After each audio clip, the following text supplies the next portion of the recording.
मैं धनंजय जी सीधे सीधे आपसे प्रश्न पे आ रहा हूं। जो ये बहुत बहुत बहुत प्रतीक्षित एक निर्णय था जो समझ सुप्रीम कोर्ट रखिए। ने आके आज इसको बिल्कुल क्लियर कर दिया। अब इसका जो भी हो, इसका राजनीतिक ही उत्तर होगा।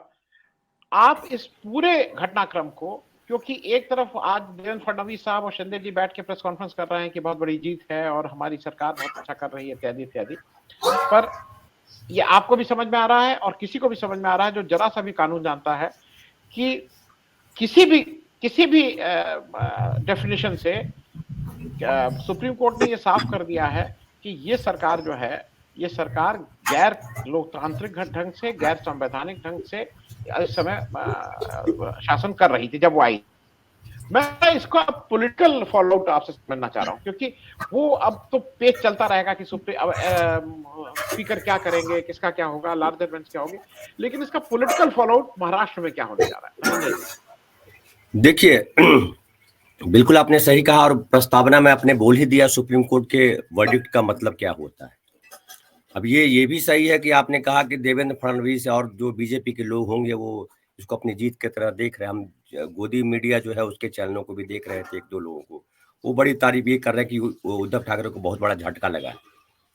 तो ये सरकार असंवैधानिक है, ये तो क्लियर हो गया। ये भी क्लियर हो गया कि भाई जिन लोगों ने फैसला लिया, चाहे राज्यपाल ने लिया हो, चाहे विधानसभा अध्यक्ष ने लिया हो या चुनाव आयोग ने लिया होगा, वो फैसला जो है विवेक से नहीं लिया, कानून सम्मत तरीके से नहीं लिया। खैर, लेकिन अब सब बात आती है कि ये जिस तरह से बीजेपी खास करके मोदी जी के आने के बाद जिस तरह से सरकार चल रही है, उसमें क्लियर है कि नैतिकता तो इनके पास है नहीं। और महाराष्ट्र में जो उन्होंने किया है उसका फॉलो अप ये है कि जो सोच करके उन्होंने किया था, उनको लगा था कि हम शिवसेना को डरा देंगे, शिवसेना को खत्म कर देंगे। न शिवसेना डरी, न शिवसेना खत्म हुई। शिवसेना को बिल्कुल एक झटका तो है कि इतने सारे नेता जो है उससे निकल करके चले गए। एक बड़ा झटका, इसमें कोई दो राय नहीं, क्योंकि नेता रातों रात तो पैदा होते नहीं। नेता का अपना, पार्टी का अपना है, लेकिन नेता का भी अपना वजन होता है। तो वजन कम तो हुआ है, लेकिन क्या बीजेपी का वजन बढ़ा है? हमें उस पर अगर कंसंट्रेट करना हो तो बीजेपी का वजन तो बढ़ा नहीं है। जनता की नजर में बीजेपी के भाव कम हुए हैं।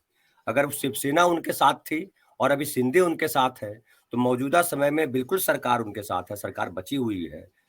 लेकिन नैतिकता के तकाजे पे बात करें या जनता के तकाजे पे बात करें, तो जनता जो है अभी भी उद्धव ठाकरे के साथ है।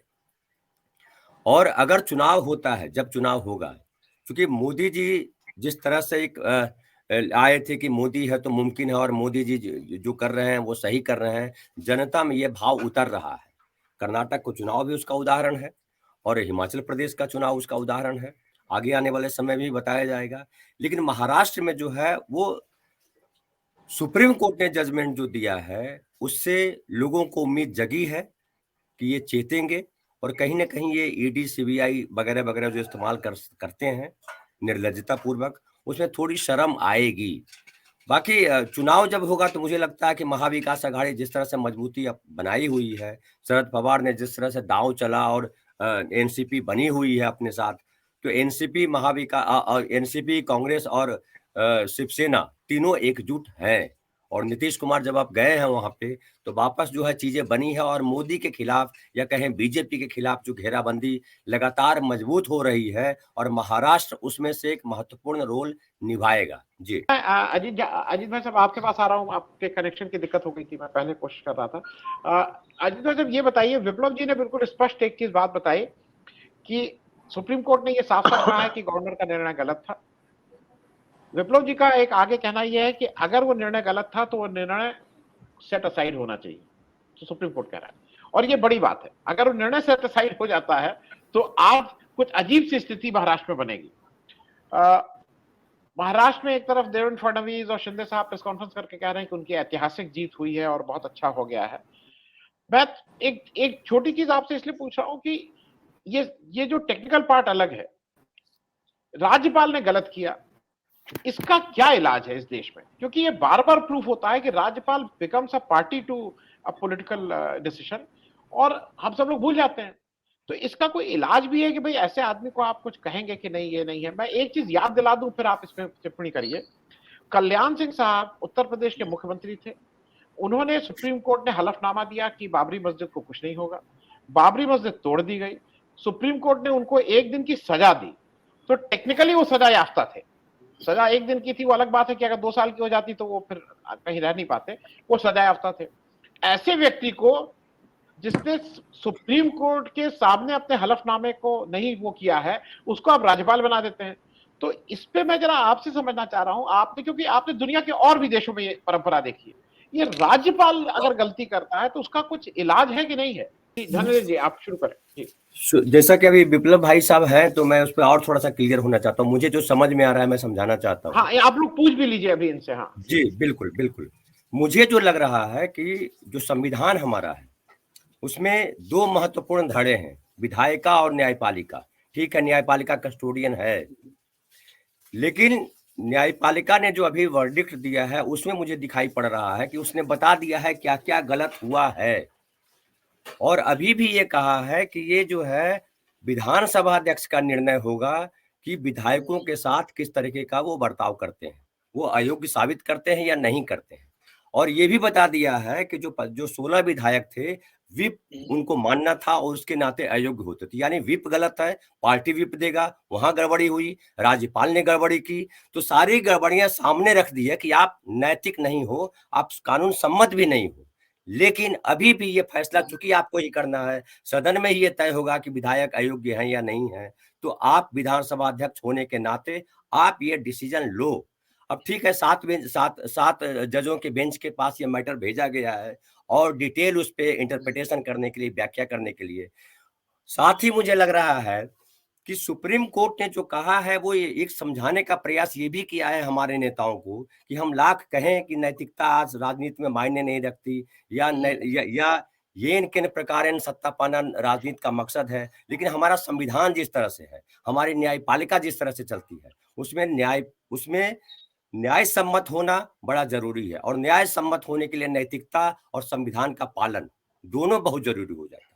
तो मुझे लग रहा है कि सुप्रीम कोर्ट का यह फैसला अपने आप में क्लियर है और ये कह दिया है कि विधानसभा अध्यक्ष जी, आप इसके मद्देनजर ये देखते हुए जो हमने कहा है, आप डिसीजन लीजिए और सही फैसला कीजिए। ये एक तो मुझे ये लग रहा है। तो विप्लव भाई इस पे बताएंगे कि मैं सही हूं या नहीं हूं। अब आनंद सर, एक और बात मैं कहूं कि जो आप जिस दूसरा सवाल जो राजनीतिक सवाल था कि सिंधे का क्या होगा या सिंधे क्या बोझ है, इसको मैं एक उदाहरण दूं कि सिंधे वैसे ही है जैसे बिहार में मांझी जी के साथ हुआ था।